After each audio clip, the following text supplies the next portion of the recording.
پاکستان میں ٹھیکیدار گھر نہیں قبریں بناتے ہیں۔ سسٹم اتنا گندا اور کرپٹ ہو چکا ہے۔ ایمیزون اللہ اللہ کر کے پاکستان میں آیا تھا، اسے بھی بھگا دیا انہوں نے۔ اتنی سکیمنگ اور اتنی فراڈ بازیاں، اتنی دو نمبریاں کی ہیں کہ وہ پاکستان سے چلا گیا۔ السلام علیکم، امید کرتا ہوں آپ سب لوگ خیریت سے ہوں گے اور اپنے اپنے گھروں میں خوش ہوں گے۔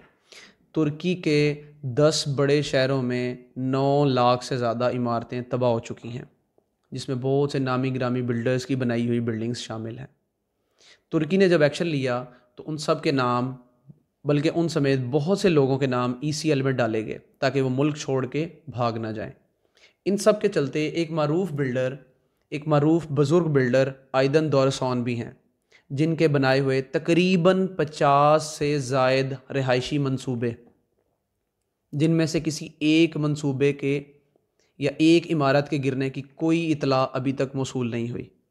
جب ان سے پوچھا گیا کہ ایسا کیا تھا آپ کی بلڈنگز میں نقصان یا خراش تک نہیں آئی، تو ان کا کہنا یہ تھا کہ حلال کی برکت۔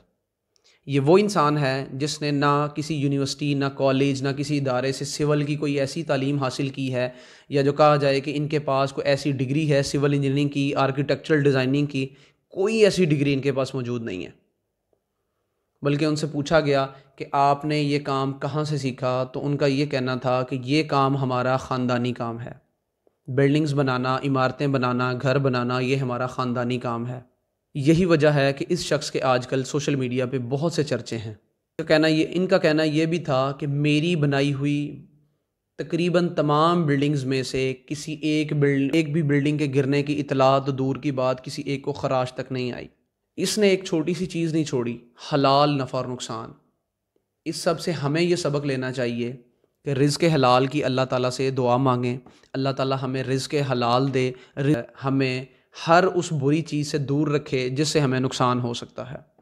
ایک ایسا گندا سسٹم پاکستان کا، جس میں پوری دنیا سے نہ کوئی انویسٹمنٹ کرنا چاہتا ہے، نہ کوئی انویسٹر آنا چاہتا ہے، نہ کوئی اپنا منصوبہ یہاں پہ لگانا چاہتا ہے۔ اب آ جائیں پاکستان کی طرف۔ پاکستان میں ٹھیکیدار گھر نہیں قبریں بناتے ہیں، بلڈنگز نہیں قبریں بناتے ہیں آپ کی اور ہماری۔ پاکستان میں ٹھیکے صرف اس لیے لیے جاتے ہیں کہ پیسے کھائے جا سکیں۔ اور کرپٹ سسٹم کی وجہ سے کوئی آن لائن کمپنی پاکستان میں اپنا آفس نہیں بنانا چاہتی، جن میں سر فہرست YouTube, Facebook, Instagram, WhatsApp اور Shopify, e commerce, freelance, Upwork, Fiverr, oDesk. کوئی ایسا پلیٹ فارم نہیں ہے جو پاکستان میں اپنا آفس بنانا چاہے گا۔ سسٹم اتنا گندا اور کرپٹ ہو چکا ہے۔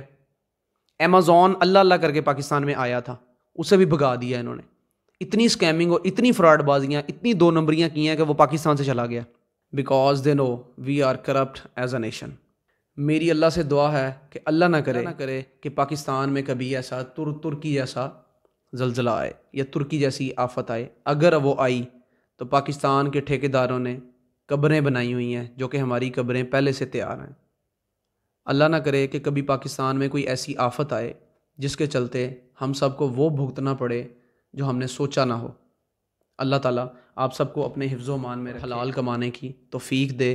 میری دعا ہے اللہ تعالیٰ ترکی میں جو زلزلہ آیا ہے اس سے جتنے متاثرین ہیں، اللہ تعالیٰ ان سب کو اپنے حفظ و امان میں رکھے۔ اللہ نہ کرے کہ پاکستان میں کوئی ایک ایسی آفت آئے، ترکی جیسی کوئی آفت آئے، اللہ نہ کرے۔ اگر وہ آئی تو پورا پاکستان ڈھہ سکتا ہے۔ پاکستان کا سسٹم تو ایسا ہے، اس سسٹم میں ٹھیکیداروں نے روڈ، بلڈنگز ایسی بنائی۔ ہمارے تو روڈز ایسے ہیں کہ آج بنے 3 مہینے بعد اس روڈ پہ ایک بارش ہو تو روڈ فارغ۔ ایک کو سرکاری عمارت بنے، آپ اسے چند مہینوں بعد دیکھیں وہ بلڈنگ ٹیڑھی ہو چکی ہوتی ہے، اس بلڈنگ کی حالت نہیں ہوتی دیکھنے والی۔ اللہ ہم سب کو اپنے حفظ و امان میں رکھے اور رزق حلال کی توفیق دے۔ اللہ